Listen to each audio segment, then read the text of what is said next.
Burlington, Vermont. El invierno ha llegado retrasado esta estación, como todos los años desde el comienzo de la guerra. La nieve cubre la casa y los campos a su alrededor y congela los árboles que bordean el camino de tierra que pasa junto al río. Todo está en escena, está tranquilo, excepto por el hombre que camina a mi lado. Él insiste que se hace llamar el loco, en sus propias palabras, porque todo el mundo me dice así. ¿Por qué no? Su andar es rápido y decidido y el bastón que le regaló su doctora y esposa solo le sirve para dar estocadas al aire.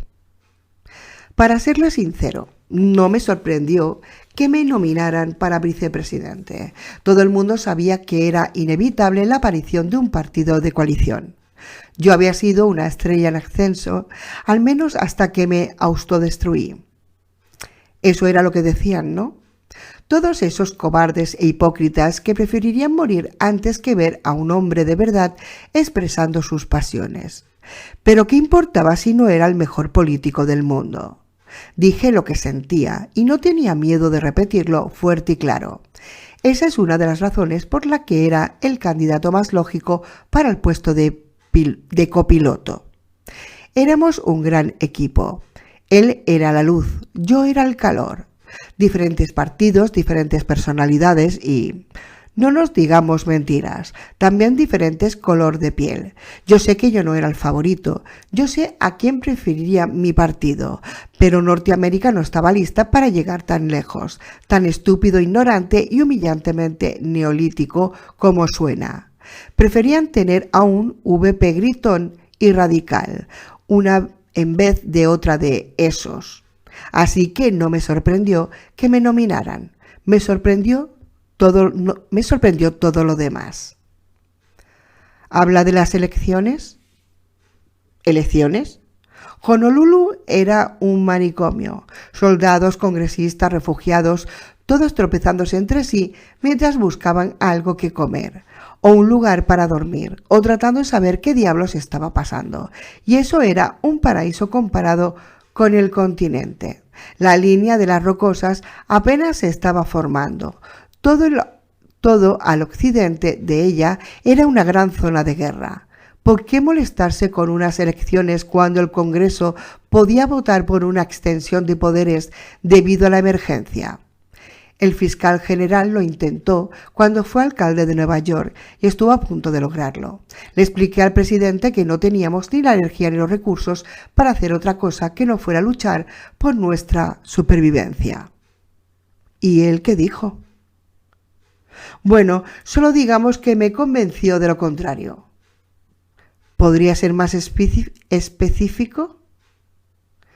Podría, pero no quiero cambiar sus palabras. Estas viejas neuronas no disparan tan bien como antes. Inténtelo, por favor. ¿Lo verificará con sus archivos? Se lo prometo. Bueno, estábamos en una oficina provisional, la suite presidencial de un hotel. Él había acabado de tomar el juramento de posesión en el Air Force 2. El jefe anterior descansaba, sedado en la habitación de al lado. Desde todas las ventanas se podía observar el caos de la calle, los barcos en el mar alineándose para atracar, los aviones aterrizando cada 30 segundos y un equipo de tierra haciéndolos a un lado para abrir espacio a los que venían de detrás. Yo lo señalé, gritando y gesticulando con esa pasión que me hizo tan famoso. Necesitamos un gobierno estable y rápido, decía yo. Las elecciones son geniales en teoría, pero ahora no tenemos tiempo para perseguir grandes ideales. El presidente estaba tranquilo, mucho más tranquilo que yo, quizá por todo ese entrenamiento militar. Me dijo: este es justamente el momento para seguir y perseguir grandes ideales, porque esos ideales son lo único que nos queda. No vamos a luchar solamente por nuestra supervivencia, sino por la supervivencia de nuestra civilización. No tenemos la ventaja de cientos de años de tradición como el viejo mundo. No tenemos una herencia en común, ni milenios de historia. Lo único que tenemos son los sueños de las promesas que nos unificaron. Lo único que tenemos, se esfuerza por recordarlo, todo lo que tenemos es lo que queremos ser ahora. ¿Entiende lo que quiso decir? Nuestro país solo existe porque su gente cree en él. Si esa fe no era lo suficientemente fuerte para soportar la crisis, entonces ¿qué futuro podíamos esperar? Él sabía que Norteamérica quería un César, pero convertirse en uno significaría el final de nuestra nación. Dicen que durante los tiempos difíciles nacen los grandes hombres, pero no lo creo. Vi demasiada debilidad, demasiada basura, mucha gente que debió levantarse a enfrentar el reto y no pudo o no quiso hacerlo. Ambición, temor, estupidez y odio estaban allí antes de la guerra y siguen allí hasta hoy. Mi jefe siempre ha sido un gran hombre. Tuvimos mucha suerte de tenerlo con nosotros. El asunto de las elecciones marcó el tono de lo que iba a ser su administración. Tantas de sus propuestas parecían una locura a simple vista, pero cuando uno las examinaba a fondo se daba cuenta de que tenían un núcleo de lógica indiscutible. Por ejemplo, los nuevos tipos de castigo. Esos estuvieron a punto de hacerme enloquecer. ¿Poner a la gente en una picota? ¿Azotarlos en las plazas públicas? ¿Acaso estábamos en el viejo Salem o en el Afganistán de los talibanes? Se escuchaba como de bárbaros, completamente antiamericano, hasta que uno consideraba las demás opciones. ¿Qué más podía hacerse con los ladrones y los saqueadores? ¿Ponerlos en una prisión? ¿Eso a quién iba a ayudar? ¿Cómo íbamos a malgastar a unos ciudadanos físicamente aptos y dedicarlos a alimentar, vestir y vigilar a otros ciudadanos físicamente aptos? Pero lo más importante, ¿por qué íbamos a retirar el castigo de la sociedad cuando podía servir como un valioso modificador de la conducta? Sí, claro, existía el miedo al dolor, los látigos y los bastones, pero eso no era nada comparado con la humillación pública. A la gente le aterraba que sus delitos fueran expuestos en un momento en el que todos estaban luchando por recuperarse y se esforzaban por ayudar, trabajar y proteger a los demás. Lo peor que se le podía hacer a alguien era obligarlo a caminar por la ciudad con un letrero de «Le robé la leña a mi vecino». La vergüenza es un arma muy poderosa, pero solo funciona cuando todos los demás están haciendo lo correcto. Nadie estaba por encima de la ley, y ver a un senador recibiendo 15 azotes por apropiación indebida de fondos era más efectivo contra el crimen que tener un policía en cada esquina.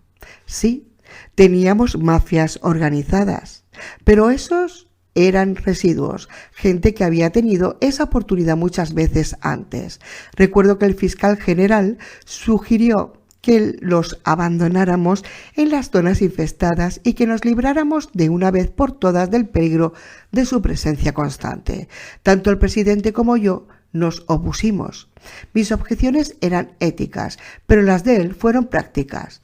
Ese territorio seguía siendo suelo norteamericano. Infestado sí, pero con la esperanza de ser liberado algún día. Lo último que queremos, dijo él, es tener que enfrentar luego a uno de estos exconvictos cuando se haya convertido en el nuevo gran señor de Dulum. Pensé que lo decía en broma, pero luego cuando vimos que eso fue precisamente lo que sucedió en otros países, cuando los criminales exiliados lograron controlar algunos territorios aislados y en algunos casos muy bien defendidos, me di cuenta de que nos habíamos salvado por poco de una maldita bala asesina. La mafia siempre fue un problema político, social y hasta económico. Pero ¿qué otra opción teníamos para los que se rehusaban a jugar limpio como todos los demás? Pero usaron la pena de muerte. Solo en casos extremos, sedición, sabotaje e intentos de golpes políticos, los zombies no eran nuestros únicos enemigos, por lo menos no al principio. ¿Los fundamentalistas? Teníamos una buena cantidad de fanáticos religiosos, pero ¿qué país no los tiene? Muchos de ellos pensaban que, de alguna manera, estábamos interfiriendo con la voluntad de Dios. Se ríe. Lo siento, tengo que aprender a ser más diplomático, pero por favor, ¿de verdad creen que el supremo creador del multiverso infinito va a confiarle sus planes a un puñado de guardias nacionales de Arizona? Hace un gesto, como restándole importancia al asunto. Les dieron más cobertura de lo que en realidad merecían, solo porque uno de esos locos trató de asesinar al presidente. En realidad representaban más peligro para ellos mismos con todos esos suicidios en masa, los asesinatos de niños por misericordia en Medford. Hechos terribles, al igual que los verdes, la versión izquierdista de los fundamentalistas. Esos decían que como los muertos vivientes solo comían animales y no plantas, era una señal de la que la diosa divina preferiría la flora sobre la fauna. Causaron algunos problemas envenenando las reservas de agua potable de algunos pueblos con herbicida o poniendo explosivos en los árboles para que los leñadores no pudieran cortarlos para la industria.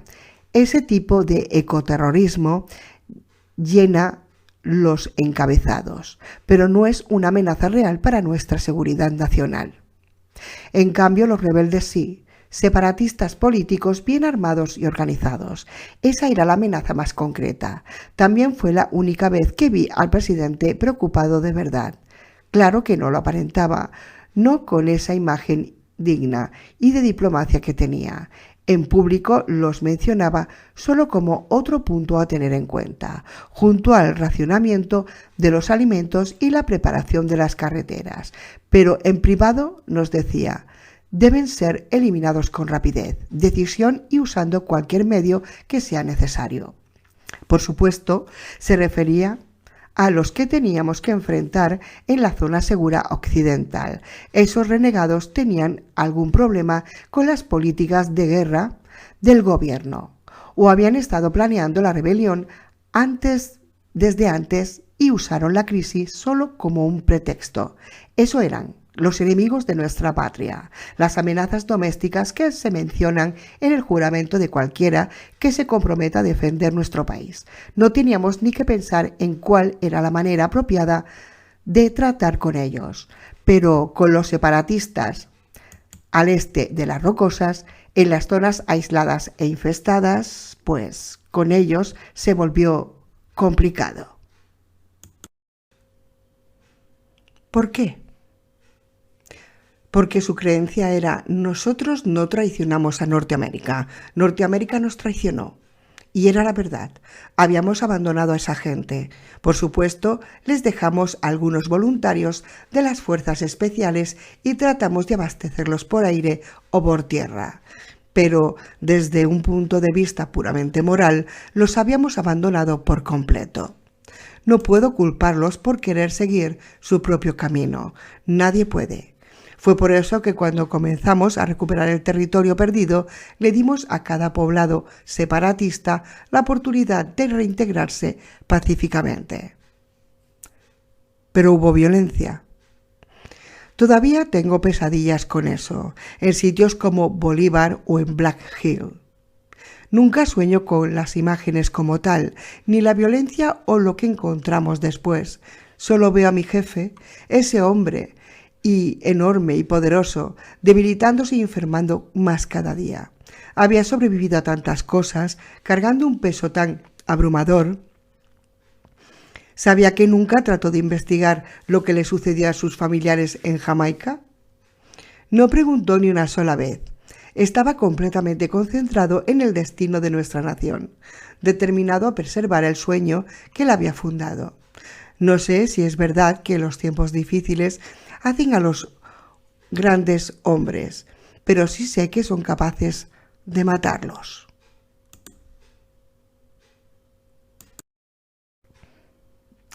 Wenatchee, Washington.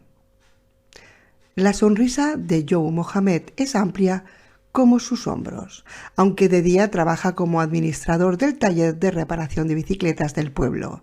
Pasa su tiempo libre transformando el metal fundido en exquisitas obras de arte.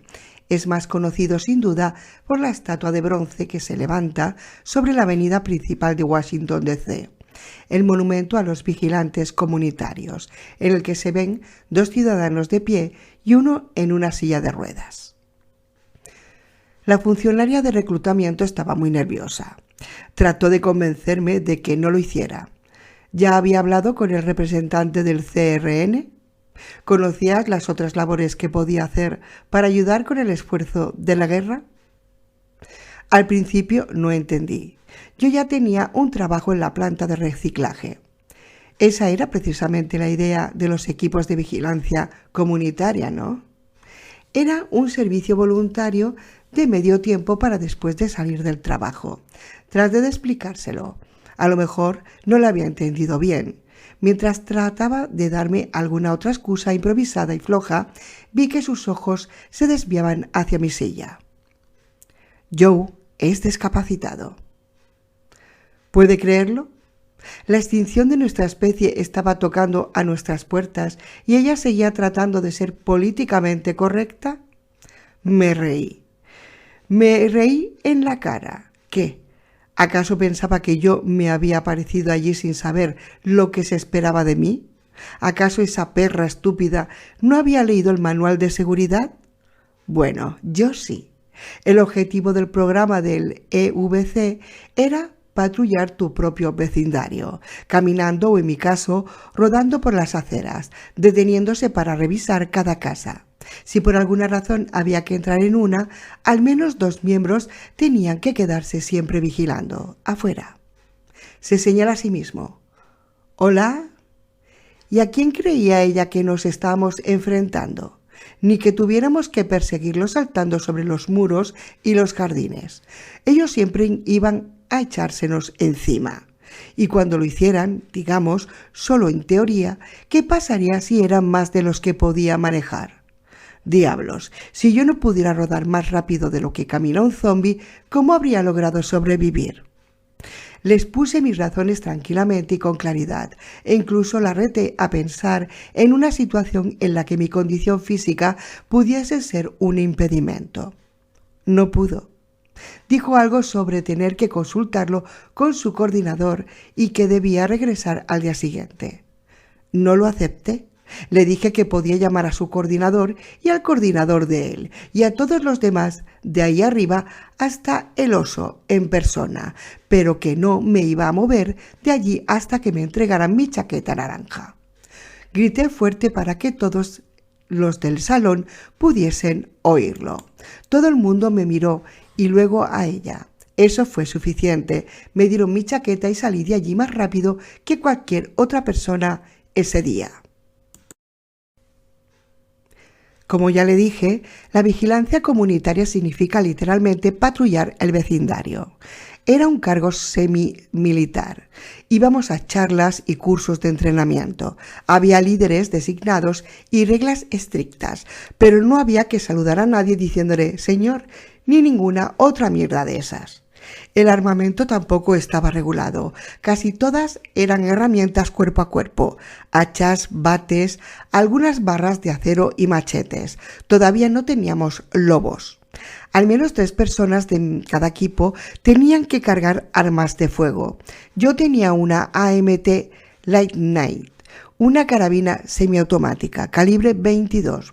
No tenía retroceso, así que podía dispararla sin tener que ponerle el seguro a mis ruedas.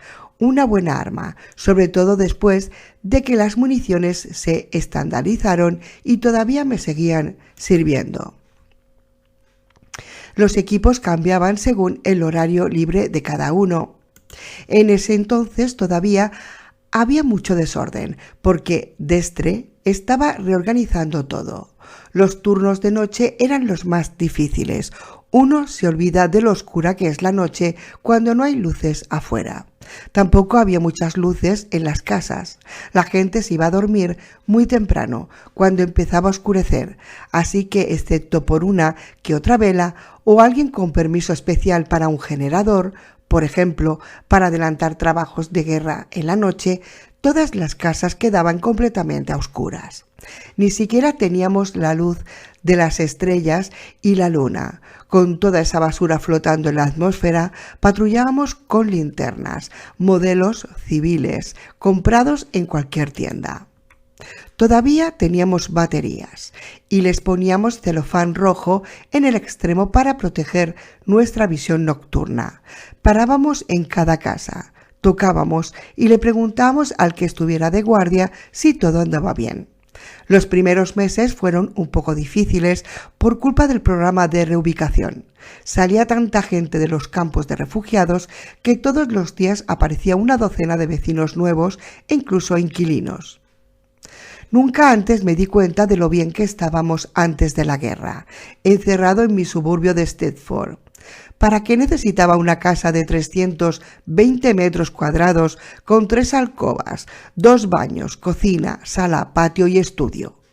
Había vivido solo durante años, pero de pronto me encontré viviendo con una familia de Alabama, 6 en total, que aparecieron un día frente a mi puerta con una carta del Departamento de Vivienda. Fue molesto al principio, pero uno se acostumbra.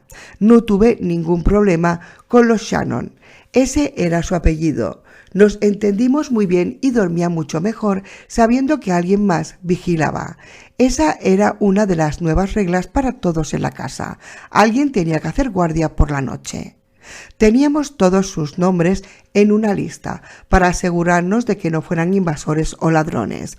Revisábamos sus identificaciones, su fotografía y les preguntamos si todo estaba tranquilo. Normalmente decían que sí o reportaban algún ruido raro para que lo revisáramos. 2 años después, cuando dejaron de llegar los refugiados y ya todo el mundo se conocía, dejamos de preocuparnos por las listas y las identificaciones. Todo fue más tranquilo desde entonces, pero ese primer año, cuando la policía apenas había reorganizado y las zonas seguras no estaban limpias del todo, se estremece con un efecto dramático. En ese entonces todavía había muchas casas desocupadas, derribadas o saqueadas, o simplemente abandonadas con las puertas abiertas.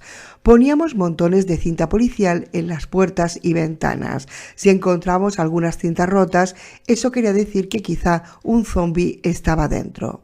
Llegó a pasar un par de veces. Yo me quedaba esperando afuera, con el rifle listo. Algunas veces se escuchaban gritos, otras veces disparos. A veces solo se escuchaba un gemido, golpes y luego alguno de sus compañeros salía con un arma ensangrentada y una cabeza cortada en la mano.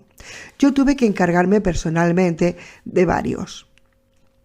A veces, cuando el equipo estaba dentro y yo vigilaba la calle, escuchaba algún sonido, crujidos de armas y hojas secas a medida que algo se abría paso entre los matorrales. Lo alumbraba con la linterna, pedía ayuda y luego lo despachábamos. Una vez estuvo a punto de quedar marcado. Estábamos revisando una casa de 2 pisos, 4 habitaciones, 4 baños. Algunos muros se habían derrumbado porque algún demente había entrado por la ventana y atravesado la sala con un Jeep Liberty. Mi compañera preguntó si podía ir al baño a maquillarse. Se alejó detrás de unos arbustos. Mal hecho. Yo estaba distraído, preocupado por lo que podía estar pasando dentro de la casa. No me fijé en lo que pasaba a mis espaldas. De pronto sentí un tirón en la silla. Traté de girar, pero algo tenía atascada la rueda derecha. Miré de lado y apunté con mi linterna. Era un arrastrado. Uno de esos que perdieron las piernas. Estaba tratando de alcanzarme desde el suelo, agarrándose y subiendo por la rueda. La silla me salvó la vida. Me dio 1,5 segundos de ventaja para apuntarle con mi carabina. Si yo hubiese estado de pie, me habría agarrado por un tobillo y se me habría llevado un buen bocado. Fue la última vez que me distraje en el trabajo. Los zombies no eran el único problema que teníamos que enfrentar. Estaban los ladrones. No hablo de los criminales organizados, sino de gente que robaba cosas para poder sobrevivir.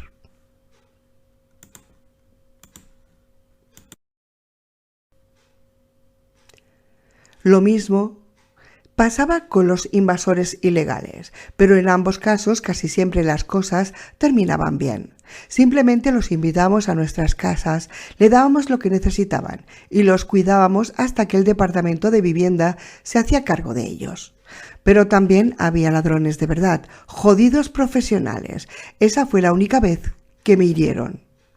Joe tira del cuello de su camiseta, mostrándome una cicatriz circular del tamaño de una vieja moneda de 10 centavos. 9 milímetros, justo a través del hombro. Mi equipo lo sacó de la casa y yo le grité que se detuviera.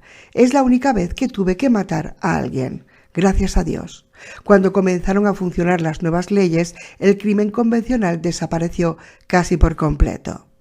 También estaban los salvajes, ya sabe, esos niños que habían perdido a sus padres. Los encontramos acurrucados en los sótanos, en los armarios o debajo de las camas. Algunos de ellos habían caminado desde lugares tan lejanos como la costa este. Tenían mala pinta, todos desnutridos y enfermos. Muchas veces salían corriendo y esas fueron las únicas veces que me sentí mal, ya sabe, por no poder salir corriendo tras ellos. Alguien más lo perseguía y casi siempre los atrapaban, pero no siempre. El principal problema eran los Quislings. ¿Quislings? Sí, ya sabe, la gente esa que se volvió loca y comenzó a actuar como los zombies. ¿Quiere hablarme más de ellos? Bueno, no soy médico, así que no sé los términos correctos. No hay problema. Bueno, según entiendo, hay ciertos tipos de personas que no pueden lidiar con situaciones de vida o muerte. Se ven atraídos por aquello que temen. En lugar de resistirse, quieren complacerlo, unirse a él y parecerse a él. Supongo que es lo que pasa en los secuestros. Ya sabe, esa gente con síndrome de Patty Hearst o de Estocolmo, o como en la guerra normal, cuando la gente del país invadido se une al ejército del enemigo. Algunas veces resultan ser mejores soldados que la gente a la que tratan de parecerse, como los fascistas franceses que se convirtieron a las tropas más leales de Hitler. Quizá por eso es que los llaman Quislings, porque parece una palabra en francés o algo así. Pero en esta guerra no se podía hacer eso. Uno no podía tirar el arma y levantar las manos diciendo «¡Ey, no me maten! Estoy de su lado». No había color gris en esta lucha, no había puntos medios. Supongo que mucha gente no pudo soportarlo. Comenzaron a moverse como zombies, a gemir como ellos, e incluso a atacar y comerse a otras personas. Así fue como encontramos al primero. Era un tipo adulto, de 30 y algo, sucio, torpe, caminando por la acera. Creíamos que simplemente estaba en shock, hasta que mordió a uno de mis compañeros en el brazo. Fueron unos segundos horribles. Derribé al Q con un disparo en la cabeza y luego fui a revisar a mi amigo. Estaba sentado a un lado del camino, maldiciendo, llorando y mirando la herida en su brazo. Era una sentencia de muerte y él lo sabía. Ya estaba listo para volarse él mismo la cabeza cuando descubrimos que al tipo que derribé le salía sangre roja de la herida. Cuando revisamos el cuerpo, descubrimos que todavía estaba tibio. Debería haber visto la expresión de mi compañero. No todos los días uno recibe una segunda oportunidad del jefe más allá arriba. Lo irónico fue que estuvo a punto de morir de todas formas. El maldito Q tenía tantas bacterias en la boca que le produjo una infección casi fatal de estafilococos. Pensamos que habíamos hecho algún tipo de descubrimiento, pero resultó que había estado sucediendo desde mucho antes. Estaban a punto de anunciárselo al público. Incluso mandaron a un experto de Oakland para que nos enseñara qué hacer si nos encontrábamos a uno. No lo podíamos creer. ¿Sabía que los Kingsleys fueron la razón por la que muchos creyeron al principio que eran inmunes? También tuvieron la culpa de que todas esas drogas de porquería tuvieran tanto éxito. Piénselo. Alguien por ahí andaba tomando Phalanx y lo mordieron, pero sobrevivió. ¿Qué más iba a pensar? En ese entonces no se sabía que existían los Kingsleys. Son igual de agresivos que los zombies de verdad y en algunos casos son más peligrosos. ¿Por qué? Bueno, para comenzar, no se congelan. Bueno, claro que se mueren por exposición al frío, pero si la temperatura es moderada y ellos llevan ropas abrigadas, no tienen problemas. Además, se mantenían bien alimentados con la gente que mataban. A diferencia de los zombies, ellos pueden resistir más tiempo, no se pudren. Pero también son más fáciles de matar. Sí y no. A ellos no hay que apuntarles a la cabeza. Se les puede dar en los pulmones, el corazón, en cualquier parte y eventualmente se desangran. Pero si no se los detiene con el primer disparo, siguen atacando hasta que están muertos. ¿Acaso no sienten dolor? No. Tiene que ver algo con eso del poder de la mente sobre la materia. Están tan desconectados que pueden neutralizar el dolor que llega al cerebro, o algo así. En realidad debería hablar de eso con un experto. Continúe, por favor. Bueno, por eso era que no se podía razonar con ellos. No había nadie a quien hablarle. Esas personas eran también zombies, quizá no físicamente, pero mentalmente no había ninguna diferencia. A veces era también difícil reconocerlos a simple vista, cuando estaban lo suficientemente sucios, ensangrentados o enfermos. Los zombies no huelen tan mal como uno creería, no cuando hay pocos y están frescos. ¿Cómo diferenciar a un zombi de un imitador que está invadido de gangrena? No se podía. Los militares no nos enviaron perros sabuesos ni nada parecido. Teníamos que hacer la prueba de los ojos. Los muertos no parpadean. No sé por qué. Quizá porque usan todos sus sentidos al mismo tiempo y la vista no es tan importante. O quizá sea porque tienen muy pocos fluidos corporales y no les alcanza para mantener los ojos húmedos. ¿Quién sabe? Pero el hecho es que no parpadean, pero los Kingsley sí. Así era como los reconocíamos. Retrocedíamos algunos pasos y esperábamos un par de segundos. En la oscuridad era más fácil.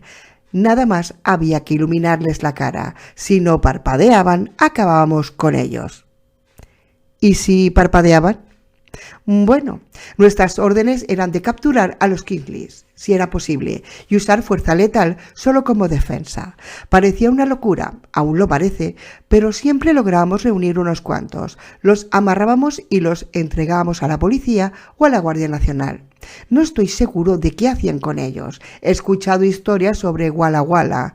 Ya sabe, la prisión en la que cientos de ellos eran alimentados y vestidos e incluso les trataban sus enfermedades. Sus ojos miran hacia el techo. ¿No está de acuerdo? No quiero hablar de eso. Si usted quiere destapar esa olla podrida, vaya y lea los periódicos. Cada año sale algún abogado, sacerdote o político que trata de alborotar ese avispero hacia el lado que más le conviene. En lo personal no me interesa, no tengo ninguna opinión al respecto. Lo único que sé es que me entristece que hayan dejado atrás tantas cosas y al final perdieron de todas formas. ¿Por qué lo dice? Porque aunque nosotros no podíamos reconocerlos, los zombies reales sí podían. ¿Recuerda al principio de la guerra, cuando todo el mundo estaba buscando una manera de hacer que los muertos vivientes se atacaran entre ellos? Tenían todas estas pruebas documentales de que había canibalismo, declaraciones de testigo y hasta una grabación de zombie atacando a otro. Estúpidos. Eran zombies atacando a Kingsley, pero no había forma de saberlo a simple vista. Los Kingsley no gritan, solo se quedan ahí. sin siquiera tratar de luchar, retorciéndose de esa forma robótica, lenta y devorados vivos por las mismas criaturas a las que quieren imitar.